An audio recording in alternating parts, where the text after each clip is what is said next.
العالمين والصلاة والسلام على سيد الأنبياء والمرسلين وعلى آله وأصحابه أجمعين أما بعد فأعوذ بالله من الشيطان الرجيم بسم الله الرحمن الرحيم وأنتم الأعلون إن كنتم مؤمنين ومعزز تھے زمانے میں مسلمان ہو کر مسلمان ہو کر اور ہم خاتون تعلیم قرآن ہو کر محترم بزرگوں اور دوستو آج میری گفتگو کا موضوع مسلمانوں کی تباہی اور اس کا علاج ہے۔ آئیے اس موضوع کے تحت ہم اپنے شاندار ماضی پر ایک نظر ڈال کر مستقبل کی تعمیر و ترقی کا سامان تلاش کریں۔ قرآن کریم میں رب ذوالجلال کا ارشاد ہے وَأَنْتُمُ الْأَعْلَوْنَ إِن كُنتُم مُؤْمِنِينَ، تم ہی سربلند رہو گے اگر تم مومن ہو۔ یہ ارشاد باری ہماری پوری تاریخ میں اختصار ہے اور اسی میں ہماری ترقی کا راز مضمر ہے۔ تاریخ کے سینکڑوں واقعات یہ بتانے کے لیے کافی ہیں کہ جب بھی ہمارا رشتہ اللہ سے اور اس کے دین سے مضبوط رہا، سربلندی و کامیابی نے ہمارے قدم چھوئے، اور جب کبھی اس رشتے میں کسی قسم کی کمزوری آئی، ہم عزت و رفعت کے آسمان سے ذلت و پستی کے غار میں جا گرے۔ تاریخ ہمارے سامنے جنگ بدر کی مثال پیش کرتی ہے۔ جنگ بدر میں جو کامیابی ہوئی وہ صرف اسی رشتے کی مضبوطی کی بنیاد پر ہوئی، ورنہ کامیابی ہوتی تو کفار مکہ کی ہوتی، کیونکہ کفار مکہ تقریباً 1000 تھے اور بڑے جوش و خروش کے ساتھ تھے۔ ان کے پاس 700 اونٹ، 200 گھوڑے، سب کے پاس تلواریں اور دیگر جنگی ہتھیار موجود تھے۔ ادھر ابو جہل، عتبہ، شیبہ، ولید، حنظلہ، عاص، امیہ بن خلف، نبل بن حارث، عبد المطلب جیسے شجاعت کے پیکر اور آزمودہ کار تھے۔ ادھر بیچارے مسلمان بے سر و سامان، کل تعداد 313، سواری کے لیے کل 2 گھوڑے اور 70 اونٹ ہیں۔ ایک پر 3 4 آدمی سوار ہیں اور بعض پیدل ہی سفر کر رہے ہیں۔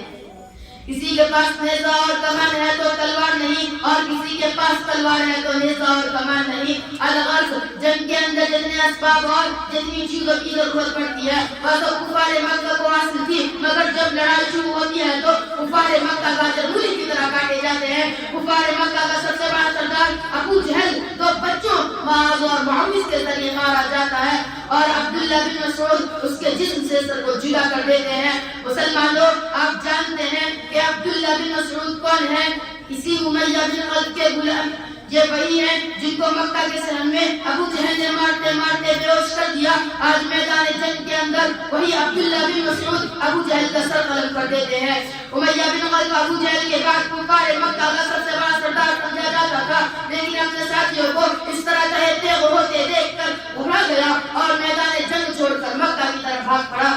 حضرت بلال حبشی رضی اللہ عنہ اس کے پیچھے بھاگے اور قریب پہنچ گئے۔ امیہ بن خلف گھبرا کر گھوڑے سے نیچے گر جاتا ہے، پیٹ کے بل لیٹ جاتا ہے، شور مچاتا ہے، معافی مانگتا ہے، امن چاہتا ہے، مگر حضرت بلال حبشی رضی اللہ عنہ اس کے پیٹ کے نیچے سے تلوار چلا دیتے ہیں اور اس کو جہنم نصیب کر دیتے ہیں۔ اسلام کے نوجوانوں جانتے ہو یہ بلال حبشی رضی اللہ عنہ کون ہے؟ اسی امیہ بن خلف کے غلام ہیں۔ جب اسلام قبول کیا تو مکہ کے صحن میں دوپہر کے وقت تپتے ہوئے ریت پر لٹا کر پتھر کی بڑی بڑی چٹانیں رکھ دیا کرتے تھے تاکہ حرکت نہ کر سکے۔ رات کو جنزیروں میں باندھ کر کوڑے لگاتے، اگلے دن گرم زمین پر لٹا کر اور زخمی کیا جاتا تاکہ تکلیف سے بے قابو ہو کر اسلام سے گر جائے یا یوں ہی درک درک کر مر جائے۔ پیروں میں رسی باندھ کر مکہ کی گلیوں میں گھسیٹا جاتا، طرح طرح کی اذیتیں اور تکالیف پہنچائی جاتی، یہاں تک کہ تکالیف دینے والے بچ جاتے، اٹھا جاتے۔ کبھی امیہ بن خلف کا نمبر آتا، کبھی ابو جہل کا نمبر آتا، ابھی اوروں کا نمبر آتا۔ آج میدان جنگ کے اندر وہی غلام اپنے آقا و مالک یعنی امیہ بن خلف کا قتل کرنے کے لیے دوڑ رہا ہے، اور امیہ بن خلف میدان جنگ چھوڑ کر بھاگ رہا ہے۔ مسلمانوں وہ کون سی چیز تھی جس نے غلام کو غالب اور آقا کو مغلوب کر دیا؟ سچ فرمایا ہے اللہ تبارک و تعالیٰ نے وَأَنْتُمُ الْأَعْلَوْنَ إِن كُنتُم مُؤْمِنِينَ، تم ہی سربلند رہو گے بشرطے کہ تم سچے پکے مسلمان رہے۔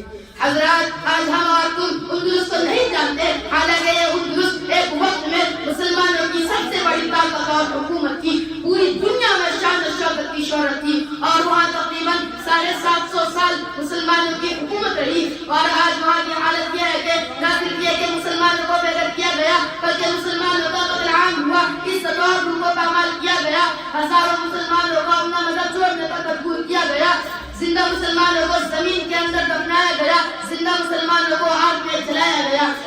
وجہ ہے کہ آج وہاں کوئی کلمہ پڑھنے والا نظر نہیں آتا.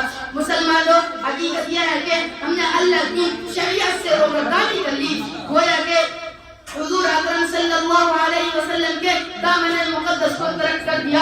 نماز ہم نہیں پڑھتے، روزہ ہم نہیں رکھتے، زکوٰۃ ہم نہیں دیتے، قارون کی طرح مال اکٹھا کر کے رکھتے ہیں، حرام ہم کھاتے ہیں، سود ہم لیتے ہیں، قمار بازی اور جوئے بازی ہمارا شعبہ ہے، شراب نوشی ہم کرتے ہیں، ناچ گانا بجانا ہمارا مشغلہ ہے، اتحاد و اتفاق ہمیں نہیں، قوت و خودداری سے ہم دور ہیں. گویا کہ نبی کریم صلی اللہ علیہ وسلم کی کوئی بھی علامت ہمیں نہیں.